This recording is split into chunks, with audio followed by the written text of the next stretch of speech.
Good morning. Good morning ma'am. Today is Tuesday और आज है स्टोरी स्टोरी 1 to 5 की। तो 1 और 2 की स्टोरी है रानी की गुड़िया। रानी की गुड़िया। 6 साल की रानी को अपनी गुड़िया से बहुत प्यार था।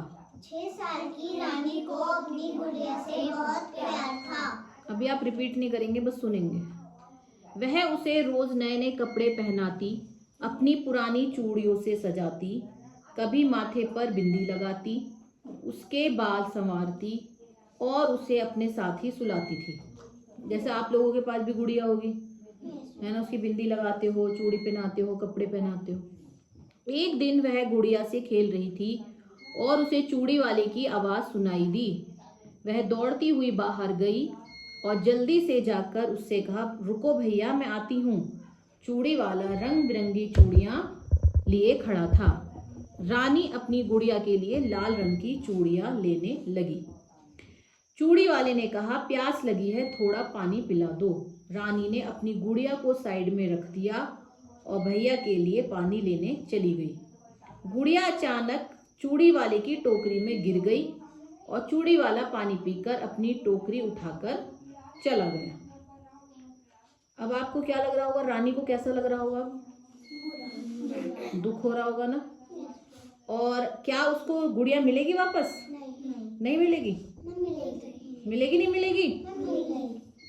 अचानक रानी ने देखा कि उसकी गुड़िया बाहर नहीं है। वह तो बहुत उदास हो गई और सोचने लगी, अरे मेरी गुड़िया कौन ले गया? मैं अपनी गुड़िया कहाँ ढूंढूं? उसने अपनी प्यारी गुड़िया हर जगह ढूंढी, लेकिन उसे कहीं नहीं मिली। ढूंढते ढूंढते वो बहुत थक गई और जाकर अपने घर के दरवाजे के पास बैठ गई। उसे विश्वास था कि उसकी गुड़िया उसको जरूर मिलेगी। इतने में ही किसी ने दरवाजा खटखटाया। खटखट खटखट। उसने लपक कर दरवाजा खोला तो देखा चूड़ी वाला आया। और क्या था? उसकी गुड़िया था। हाँ, उसकी गुड़िया लिए खड़ा था। जब आपकी कोई वस्तु खो जाती है या कहीं चली जाती है तो आपको कैसा लगता है? बुरा। कभी ऐसा हुआ है कि आपके मित्र की कोई वस्तु खो गई हो और आपने उसकी ढूंढने में मदद की हो? करा है कभी ऐसा? किसने किया है? दिव्यांशी की रबड़ खो गई थी तो मैंने ढूंढ के दी। कब खोई थी दिव्यांशी की रबड़?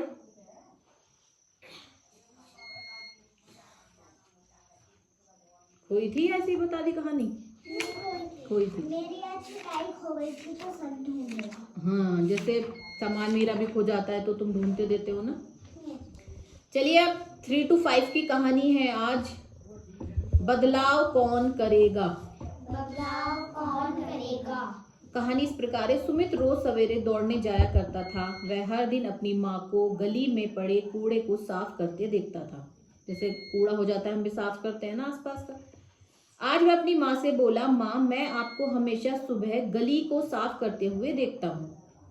आप ऐसा क्यों करती हैं? बाकी सब तो कूड़ा डालकर चले जाते हैं। ऐसा होता है ना यहाँ पर भी। बस कूड़ा फेंक दिया, उड़ उड़ के इधर उधर चला गया। जाता है नहीं जाता है, दूसरों के घरों में जाता है। कितनी बार स्कूल में आता है। माँ ने उत्तर दिया, मुझे सफाई बहुत पसंद है और मैं चाहती हूँ कि मैं अपने आसपास के वातावरण को स्वच्छ रखूं। सुमित ने एक और सवाल किया, आपके अकेले थोड़ी सी जगह साफ करने से क्या हमारा सारा वातावरण साफ हो जाएगा? माँ ने मुस्कुराते हुए सुमित से प्रश्न पूछा, जरा ये बताओ, आजकल हमारी साथ वाली गली में लोग किस कारण बीमार हो रहे हैं? साथ वाली गली का मतलब है उनके आगे एक और गली होगी, वहां लोग बीमार हो रहे हैं। सुमित बोला, मलेरिया और डेंगू। जैसे तुम्हें पता होगा, बीबी प्लेन्स में डेंगू के पेशेंट आ रहे हैं, है ना। आपके अकेले सफाई करने से बदलाव कैसे आएगा? सुमित ने बोला। माँ ने बताया, ठीक है, आज से मैं सफाई करना बिल्कुल बंद कर देती हूँ। बीना जो पास ही खड़ी थी, आंटी का जवाब सुनते ही तपाक से बीच में बोल पड़ी। तपाक का मतलब है जैसे एकदम से बोलना, ठीक है। नहीं आंटी, आप ऐसा बिल्कुल मत करना, क्योंकि जब मेरी सहेलियां मेरे घर आती हैं तब वह हमारी साफ गली की बहुत प्रशंसा करती हैं। प्रशंसा मीन्स तारीफ करती हैं। पास खड़ा रिंकू कहने लगा, आंटी, मेरी मौसी और नानी हमेशा कहते हैं तुम्हारी गली बहुत साफ और सुंदर दिखती है। जब वे अपनी बार यहाँ आएंगी तो मैं उनको क्या जवाब दूंगा? और हमारी गली गंदी क्यों है? और हाँ आंटी, उन्होंने भी अब अपने घर के बाहर मलेरिया और डेंगू से अपने मोहल्ले को बचाने के लिए साफ सफाई करनी शुरू कर दी है। जब साफ सफाई होगी तभी तो बीमारी से बचेंगे, वरना जहाँ मलेरिया क्यों आ रहा है? क्योंकि वहाँ गंदगी हो रही होगी, पानी वानी भरा हुआ होगा, तो उसमें क्या होता है? मच्छर पनपते हैं। मच्छर के जो अंडे होते हैं ना, लार्वा, वो पानी में ही होते हैं, फिर उनसे मच्छर बनते हैं। रिंकू की बात सुनकर सब मुस्कुराने लगे। बीना सुमित से बोली, देखो भैया, भले ही आंटी की सफाई करने से दुनिया में कोई बहुत बड़ा बदलाव नहीं आएगा, लेकिन सोचो, इस इलाके में रहने वालों की जिंदगी में तो बदलाव आ ही रहा है। तो क्यों ना हम सब भी अपने छोटे बदलाव से ही शुरुआत करें। सुमित वापस सोचता हुआ जा रहा था कि वह भी अपनी गली में सफाई के ऐसे प्रयास में अवश्य सहायता करेगा। अब हम ये सोचे हम अपने स्कूल की सफाई ना करें, आसपास की सफाई ना करें, क्या ही हो जाएगा? लेकिन क्या होगा उससे? हम सुरक्षित हैं, हमारे आसपास सुरक्षित है, ठीक है, और हमें देख के और लोग भी सफाई सीखेंगे और अपने घरों की और आसपास की सफाई करेंगे। तुम 5 बच्चे अपने घर की सफाई करोगे, आसपास की सफाई करोगे, तो बदलाव आएगा या नहीं आएगा? अब 50 की जगह यहाँ 50 बच्चे होते, वो भी करते, तो आएगा या नहीं आएगा? तो बदलाव कौन लाएगा? बदलाव हम ही लाएंगे, है ना?